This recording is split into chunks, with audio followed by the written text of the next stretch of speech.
ಬಹುಮುಖ ಪ್ರತಿಭೆ ಉಳ್ಳಂಥವರು, ಎಲ್ಲದಕ್ಕಿಂತ ಮುಖ್ಯವಾಗಿ ತಾಯಿ ಹೃದಯದವರು.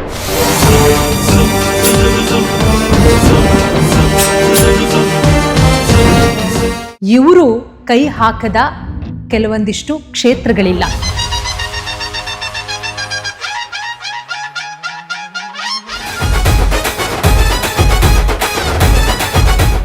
ಆದರೆ ನೀವು ಇಷ್ಟೆಲ್ಲ ಅಂದ್ರಲ್ಲ, ನಾನು ತುಂಬ ಪ್ರಾಮಾಣಿಕವಾಗಿ ಹೇಳ್ತೀನಿ, ನಾನು ಸಾಗರದಲ್ಲಿ ಒಂದು ಹನಿ, ಹನಿನಲ್ಲಿ ಒಂದು ಕನ್ನಡ ಉಳಿದರೂ ಕನ್ನಡ ಜೊತೆಗೇನೇ ಸೀಳುನಿ. ನನಗೆ ಇವೆಲ್ಲಕ್ಕಿಂತ ನನಗೆ ದೊಡ್ಡದು ಏನು ಗೊತ್ತಾ, ನನಗೆ ಭಾಳ ಖುಷಿ ಕೊಡೋದು, ನಾನೊಬ್ಬ ಕೃಷಿಕ.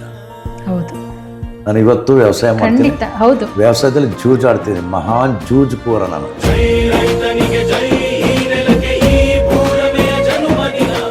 ರೈತನ ಬದುಕು ಪ್ರಕಾಶಿಸ್ತದೋ ಅವತ್ತ ಭಾರತ ಪ್ರಕಾಶಿಸ್ತದೆ. ರಾಜ್ಯ ಸರ್ಕಾರ ಇರ್ಬೋದು, ಕೇಂದ್ರ ಸರ್ಕಾರ ಇರ್ಬೋದು, ಇವತ್ತರವರೆಗೂ ನನ್ನ ರೈತನಿಗೆ ಒಂದು ಕನಿಷ್ಠ ನಿಶ್ಚಿತ ಬೆಲೆಯನ್ನು ಕೊಡದಂತಹ ಅಸಹಾಯಕ ಸ್ಥಿತಿನಲ್ಲಿರುವಂಥ ಎರಡೂ ಸರ್ಕಾರಗಳು.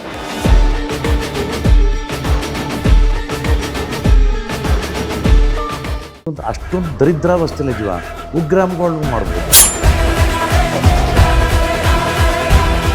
ನಾನು ಸತ್ಯವಾಗಿ ನಿಮ್ಮ ಹತ್ರ ಒಂದು ಕೋರಿಕೆ ಇಟ್ಬಿಡ್ತೀನಿ, ಎಲ್ಲ ವಿಶ್ವವಿದ್ಯಾಲಯಗಳನ್ನ ಈ ಅಕಾಡೆಮಿಗಳನ್ನ ಮುಚ್ಚಿಬಿಡಿ.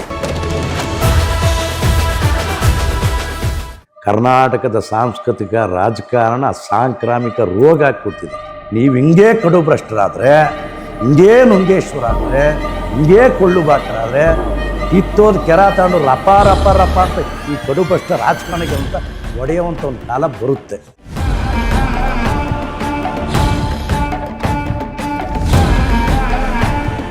ನಾನು 2 ಬಾರಿ ಆತ್ಮಹತ್ಯೆ ಪ್ರಯತ್ನ ಮಾಡಿದ್ದೇನೆ.